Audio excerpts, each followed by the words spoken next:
kasama natin ang pinakasikat na love team ngayon sa TV5. Sina Shira May at Mark Newman, kung tawagin natin ay Shark. Hello, Mark and Shira. Hi, hello. Welcome to Pep Talk. Yes, thank you for having us here. Wow. Nakakaba. Kumusta na kayo ngayon? Anong pakiramdam? Sikat na, kilala na kahit papano? Di pa na. Hindi pa naman? Di ba naman? Oh, hindi masyadong sikat, hindi rin kilala kahit papano. Pero kilala naman kahit papano. Sige. Siyempre happy. Happy kami kasi may from AA, nag-grow yung career namin. Nag-grow Tapos, din yung mga... kami ni Shira constant. Kami. Yung, sa individual din, yung mga acting namin, yung acting skills namin, nag-grow. So, ayun, happy. Nung bata pa ba kayo, pangarap niyo na talaga mag-artista? Hindi po. Actually, Malayo. ako commercial model lang. Gusto ko lang nakikita ko sa mga commercials. Pero hindi ko inaasahan na makakapasok ako dito. Ikaw, Mark, kasi yung, galing kang ano, di ba? Germany tsaka ano po, dapat flight attendant or as a sundalo. Paano ka napunta ng Pilipinas? Parang, kumbaga, pinauwi ako ng uncle ko. Eh, wala po akong alam. Tapos, pinasok nila ako sa TV5. Eh, wala akong alam nung dumating ako na papasukin niya pala ako sa showbiz. So, nung dumating ako dito, tinanong niya ako agad, parang marunong ba ako kumanta, sumayaw, umarte. Sabi ko, hindi po. Eh, ano gagawin kitang artista? Sabi niya. Ay, baka yung uncle mo gusto mag-artista. Diyan siya, lagot ka. Diyan lang siya. Kaya meron pala yung uncle na yan. Ikaw, Shai, nung high school ka ba noon or tapos nag-audition ka? Paano? First year college. Tapos nag-drop ako. Kasi... Saan sa Araneta to? yung una. Ang dami-dami nung nakapila doon. Actually, nalandian ako ng agency ko. Yung agent ko sa commercial. Meron kang ganun. Sabi, i-try ko daw.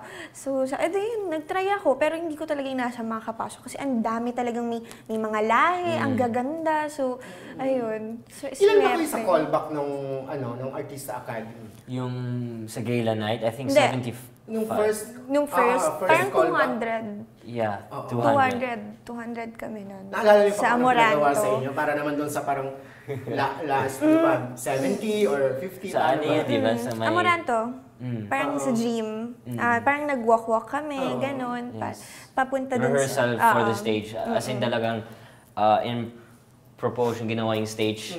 As in parang may tape para may guide. Tapos yung music and then we have to rehearse with all the contestants pa.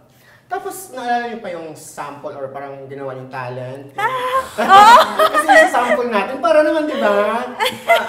Malaman ng tao. Nakakaya. Grabe, hindi pa Anong ginawa mo nun, Mark, ikaw? Lahat. Like? Sing, dance, act. As in, kahit hindi ako marunong. I mean, I had like a one-day workshop. Pina-workshop po ako ng uncle ko just one day before. Kumbaga crash course. Kasi I have no knowledge talaga, as in zero.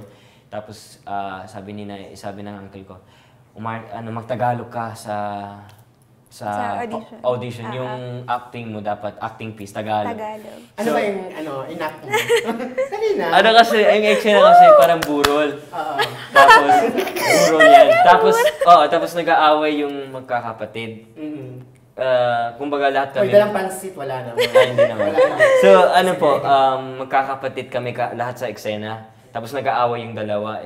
Siyempre, sisigaw parang ako, pwede ba, huwag kayong mag-aaway? Dito, igalang niyo naman yung burol ni Papa or something. Burol? Yeah, burol ni Papa. Yan.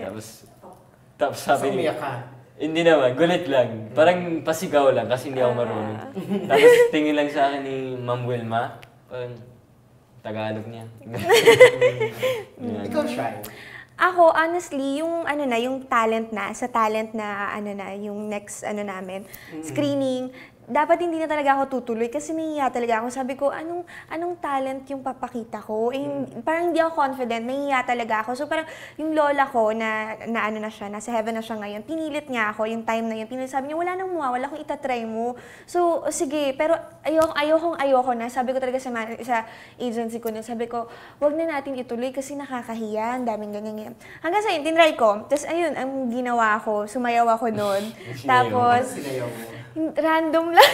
Parang nag-adlib-adlib lang. Tapos, freestyle. Tapos, nag-acting. Pinag-acting nila kami. So, parang yung scene doon, ang binigay sa aking scene, namatay daw yung nakakabata kong kapatid, nasagasaan. So, naglalakad kami habang tumatawid kami, nasagasaan yung kapatid ko. So, umiyak ako noon. Ayun. Oo, nagdrama ako. Sabi, tapos lumuluhod-luhod ako noon. Tapos yung nila, okay, sige, we'll give you a chance. Gano'n. So sabi ko, oh my God. So parang, nakakatakot kasi parang dun pa lang.